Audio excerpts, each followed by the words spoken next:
Yo, what's up guys, and welcome back to another video. Today I'm going to be talking about a Firestone Q&A. Not going to really be talking about it, I'm just going to be answering some questions.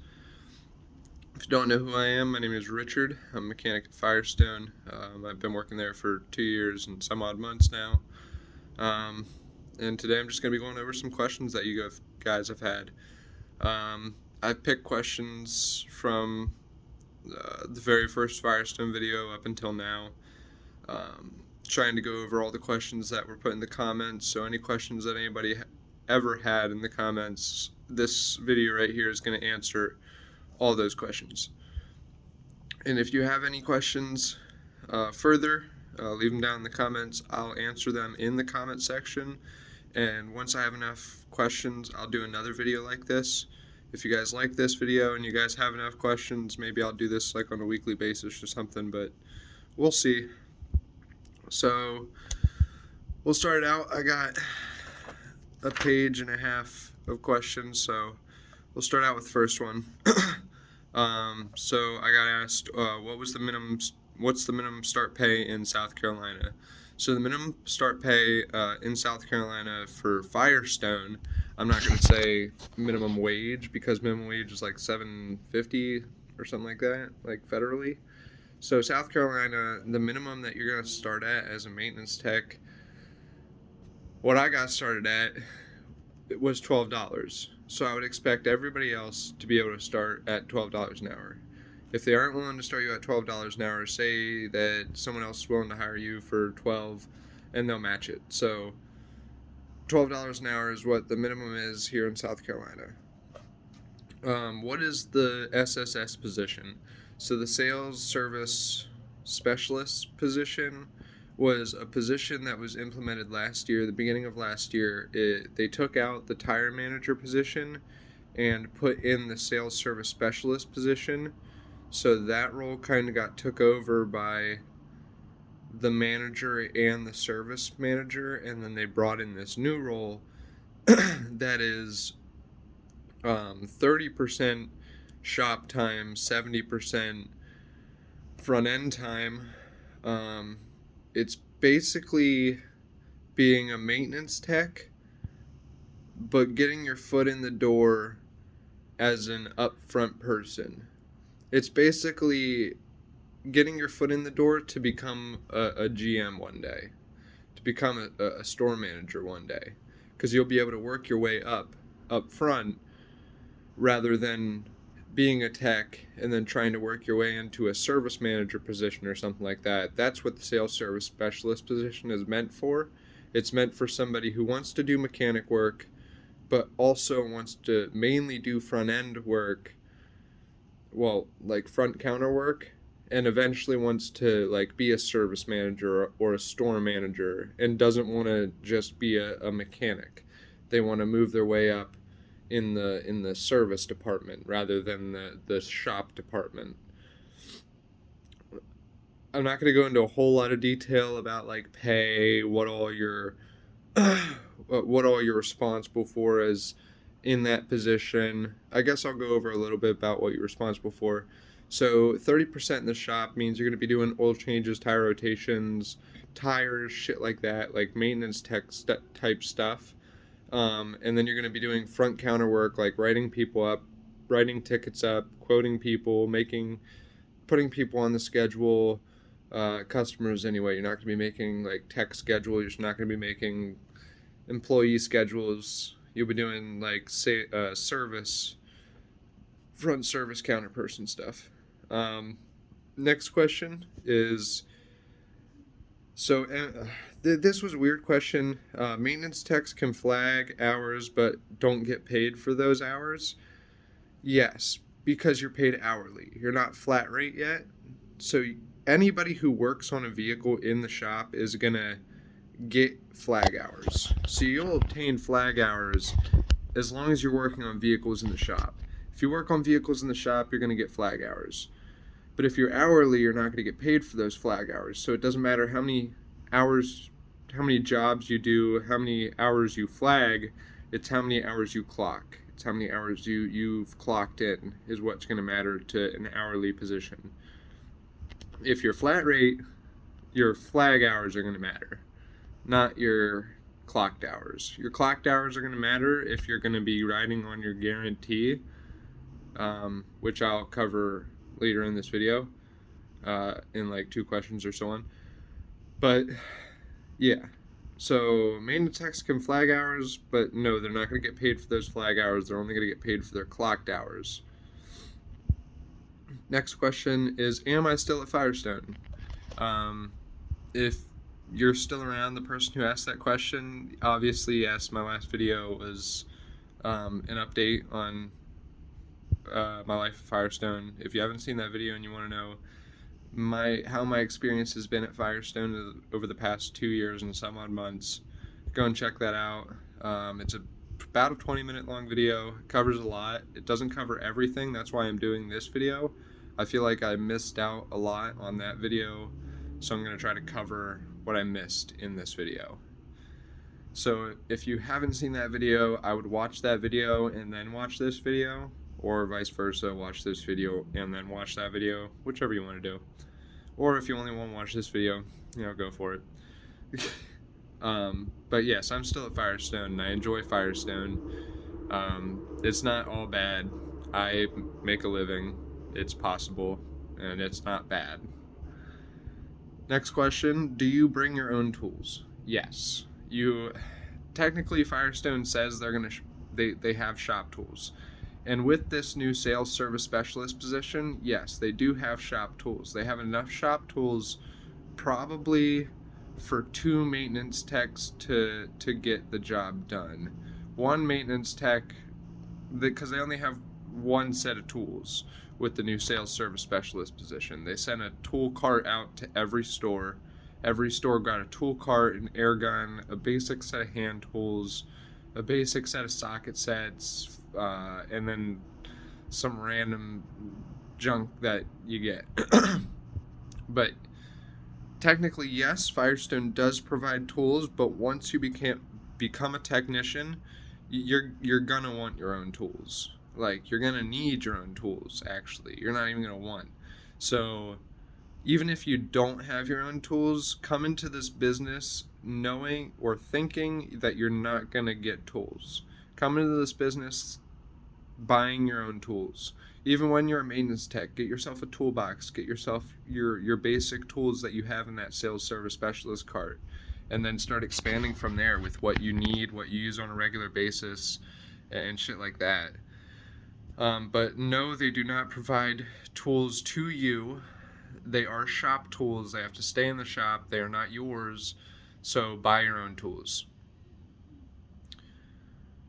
So kind of going off of what I was hitting at up with the flag hours and shit, guaranteed pay. So on flat rate, you have flag hours. I have a whole video on that. If you want to watch that, you can go watch that. So on flat rate, you're paid by the job. The job has a specific amount of time, and you're paid that time no matter how fast or how slow you completed that job. So at the end of the week, say you flagged 60 hours and you only worked 40 hours. You only clocked in for 40 hours, but you flagged 60 hours with the amount of jobs. You're going to get paid for that 60 hours. You're not going to get paid for 40 hours. So you'll be paid 60 hours instead of the 40. Now, there is no overtime with flat rate, so the time over 40 isn't going to be time and a half. It's all just going to be base pay. So you'll get 60 hours times your base pay. That's what you're going to get. You're not going to get 40 hours times your base pay and then 20 hours times your base pay and a half. No. Flat rate is different in that aspect, but it's still good. So guarantee is basically like, yes, it's good in that aspect where you flag 60, you only worked 40, but say you worked 40 and you only flagged 20. Well, what do you do then? Because you worked 40 hours, you should be getting paid for something more than 20. So a guarantee is basically saying, hey, you clocked this many hours, so we'll pay you this much. Like, we'll guarantee that we'll pay you this much at the end of the week, no matter how many hours you flag. Even if you flag no hours that week, we'll pay you still this much amount of money. So the guarantee at Firestone is 3/4 time. So say you worked 3/4 time up until 40 hours. So 40 hours is the cap. So you clocked 40 hours, you'll have a guarantee of 30 hours. So if you flag anything under 30 hours, you'll be guaranteed to at least get paid for 30. Now if you clocked 50 hours, you're not going to get guaranteed for 35 or 40 or whatever. You're only going to get paid for 30 or guaranteed for 30. So be aware of that. My hours flagged on average at Firestone. So in the winter, I'm averaging probably anywhere from 50 to 60. In the summertime, it's usually anywhere from 60 to 80, depending on the week. I work anywhere from 40 to 50 hours a week. It's mainly around 40 to 45. So wintertime, 50 to 60 hours. Summertime is around 60 to 80. It's a bigger range in the summer just because I don't know what's going to come in. I'm in a tourist area, so I rely heavily on tourists coming in and doing big repairs. That's what I rely on. Other people, it's going to be different. My situation's definitely going to be different than a person who doesn't live in a touristy town. My main business, my main money makers are in the summer when all the tourists are down here and they need a bunch of stuff. So, quick overview was I flag usually 50 hours, 50 to 60 hours in the winter, and then 60 to 80 hours in the summer.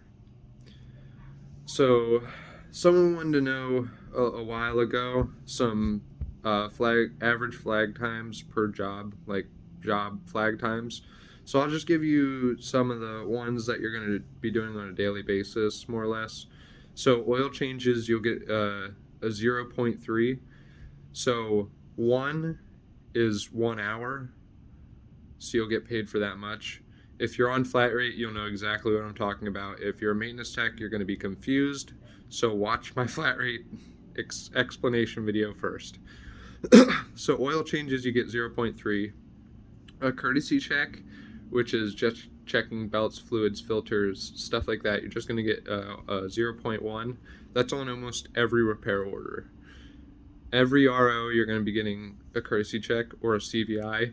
A CVI pays 0.5 because you're going to be checking everything over, suspension, everything. So courtesy check 0.1, CVI 0.5, a no charge brake inspection is 0.3. Okay, I put these kind of in a row just because I find this funny. Okay, so a no charge brake inspection is 0.3. A rotate, doesn't matter if they pay for the rotate or if it's no charge rotate, if it's just a rotate, it's 0.4. Okay, so with a brake inspection, they want you to pull off the wheels, measure the rotors, and then measure the brake pads. And you get 0.3 to do that. To rotate the tires, just to take the tires off and then rotate them in place, don't even check out the rotors, don't check out the brake pads, you get 0.4. How does that make any sense? You're doing more work with the brake inspection than you are with the rotate. That doesn't make any sense there, Firestone. Please explain. But anyway, I digress. 4 tires with TPMS if it's non-low profile, so anything that's a 55 series or above, you're going to get 0.9 with the TPMS installation. If there wasn't a TPMS installation, you'd only be getting 0.6. TPMS installations add 0.3. If they're a low profile set, you're going to be getting 1.4 total. So without a TPMS installation, you're going to be getting 1.1. With a TPMS installation, you're going to be getting 1.4. Alignment checks, you're going to be getting 0.6. Now, if you do the alignment check and you sell the alignment service, you won't get paid for both. You'll only get paid for the alignment service if they buy it. If they don't buy it, you'll get paid for the alignment check, but not the alignment service. And an alignment service, even if it's a lifetime alignment, okay, a paid lifetime alignment, like the customer came in and paid for this lifetime alignment, you get 1.2. If the customer came in and paid for a 12-month warranty alignment, you get 1.2. If the customer comes in and they want their lifetime alignment done, but they're not paying for it, this is just one that you're doing after the fact, you only get paid 0.8. So that doesn't make much sense either to me, but whatever. You're doing the same amount of work, do the same thing. But okay. A front brake job at Firestone, even if you turn the rotors, is an hour. The rear brakes, even if you turn the rotors, is 0.8. 0.8. Fuel system cleaning, which is just run through a bottle, and you also have to take off the throttle body, clean the back plate of the throttle body with throttle body cleaner, and then you put back on the throttle body. You go to a port on the intake manifold closest to the throttle body, but not behind the throttle body plate, and you go through an air vacuum port there, and it just sucks the cleaner through. But that pays 0.7. So 0.7 is a fuel system cleaning. A coolant exchange, you're going to get paid 0.8, and a brake fluid exchange is 0.7. So those are some of the common things that you're going to be running into at Firestone. Those are the average flag times for those jobs. Hopefully I don't get sued. Will they hire with a point on license? So will they hire people with a point on their license? My answer to that would probably be yes, just because I worked with a kid named Dave, or a guy named David. Can't even call him a kid because he was older than me, but acted a little younger than me. But a guy named David, he was a cool guy. I love him to death. But a guy named David, and I'm pretty sure he had a couple speeding tickets on his license, and he got hired. So you're gonna be fine. Does Firestone hire part-time employees? Yes, Firestone hires part-time employees, full-time employees. We have a guy that is retiring and going down to 1 day a week. They will work with you no matter what you want. We have another guy who retired and is just working at Firestone for something to do, who wants to go down to 4 days a week. So you can work 4 days a week, 5 days a week, 6 days a week, 7 days a week, 2 days a week, 1 day a week. Doesn't matter. You work however much you want at Firestone. They'll hire you. They'll get it done for you. No worries. Do you inherit work? Yes, you're going to inherit work from other technicians. It's going to happen. It just happens. Usually, no. If the only time it really happens is if the technician who's gotten the work isn't able to perform the work, or if the technician is absent that day, then you would inherit that job. So the next question is flat rate or hourly.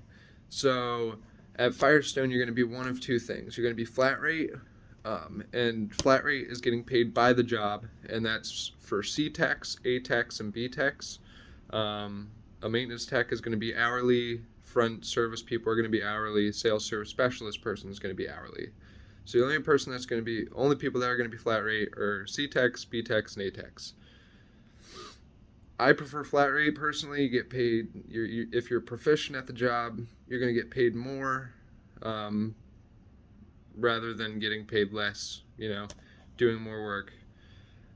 Tech friendliness. So how friendly are the techs?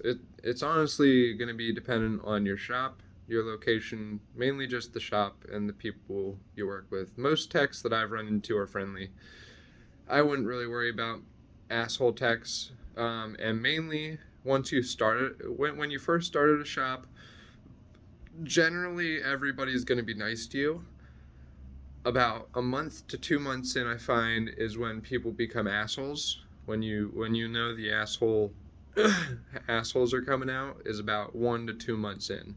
That's when people start to get sick of the new guy or whatever, and that's when you'll know who's the asshole in the shop and who's not. So most times techs are friendly, but you'll run into the occasional asshole. They're going to be in every shop. Do you earn commissions slash spiffs at Firestone? Front end service people do. The store manager, the service manager, the sales service specialist, and any service writers, they all get spiffs and commission for selling parts. We, as technicians, get nothing. We get nothing for recommending parts, which I think is kind of bullshit. I think we should get, at least something for recommending parts and then the parts selling, because without us recommending them, the parts would have never sold. So it doesn't make sense to me.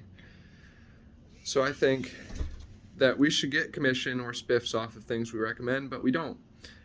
Anyway, but if you're front end service people, you do. Pay increases. So pay increases from maintenance tech to C tech to B tech to A tech. I can only speak on maintenance tech to C tech. I got a $2 raise. And that was kind of fought for. It wasn't really, it was given, of course, but it was like I had to ask my way to 14. So I got up to $14 an hour as a C tech. I'm making more than that now, of course, but when I first became a C tech, it was only up to $14 an hour. So don't expect much when you're transitioning. If you want a raise from Firestone, you're gonna have to fight for it, and you're just gonna have to fight for a raise. If you know your worth, you know your worth, and you can make it happen. Maintenance tech, do maintenance techs get overtime? Yes, maintenance techs can get overtime. They are allowed overtime. They can get up to, I think, 5 or 10 hours of overtime. I think it's up to 5. I'm going to be honest. I don't think you can get 10 really. But I know I was able to get 5 hours of overtime, and that's, I believe, once you start hitting 70% productivity or something like that, then you're allowed overtime. Business of the shop mainly is when you're allowed overtime. It's going to be store budget that's going to allow you overtime or not. Can you do other auto work while at Firestone? No. You're not allowed to do any kind of automotive work. You can't work at any other automotive shop or any kind of automotive work other than Firestone, because it's considered a conflict of interest. So if you're going to do other automotive work, you might as well just quit Firestone and do that other automotive work, because if they find out, they're not going to like it, and you're going to get promoted to customer. You're not going to be employee anymore. You are now going to be customer. So hopefully that side work or other job is paying you more than what Firestone was, because they will find out and they'll fire you. Sent for training. Yes, at one point in time they do send you for training, or they did. Before COVID, you had to go to new hire orientation. That was 7 days, 5 or 7 days, and you got sent. You stayed at a hotel and you had to attend like a class for 7 hours out of the day. And then they also have, but now you do it on a tablet. So you have to take a tablet home, or you do it at the store, and you sit on a tablet and you watch as someone teaches you about Firestone. They also have classes you can attend that specialize in brakes, alignments, diagnostics, stuff like that, that they used to send you to for like 3 days, and now you have to do it over a tablet. I just had to do one today. It was advanced alignment course or something like that. But I had to do that. That was 2 hours. It was from 10 to noon, and then from 3 to 5. So they used to send you away for training, and they used to pay for it, but now they don't. Now you do it on a tablet. Paid ASEs. Yes, they have. Firestone pays for the ASEs. They pay for the tests no matter if you fail or pass. So you can fail the same ASE 5 times and you're not going to have to pay a dime. And you can pass all of them and you're still not going to have to pay a dime. So Firestone does pay for your ASEs, and they have a bunch of other benefits that it would take me a whole video to go over all the benefits that Firestone has. Not saying they're all great, not saying like there's probably a handful that are useful, the rest are kind of useless. or specialized. What kind of breaks do you get at Firestone? You get one, at my store, you get one 30-minute break a day. You don't get any more than that. You work 8 to 10 hour days. So you get one 30-minute break in an 8 to 10 hour day. It's going to be different for different states and different Firestones, but my Firestone, you get one break and it's 30 minutes and you work 8 to 10 hour days. Do you work weekends at Firestone? Yes, you're going to work weekends. We're not dealerships. You're going to work Sundays. Sundays, 5, 8 to 5 on Sundays, 7 to 6. Yeah, 7 to 6 on Saturdays. It's the same, and then 7 to 7 on weekdays. But yeah, you're gonna be working weekends. That's the last question I had for this video. If you made it this far, congratulations. Holy crap, 26 minutes in and you're still here. You're a champ, honestly. If you have any more questions, leave them in the comment section below. And like I said, I'll answer them down there. And then I'll also make a video like this, again, when I have enough questions. If you enjoyed this video, leave a like. And if you want to see more of this content, subscribe. Thank you guys, and peace out.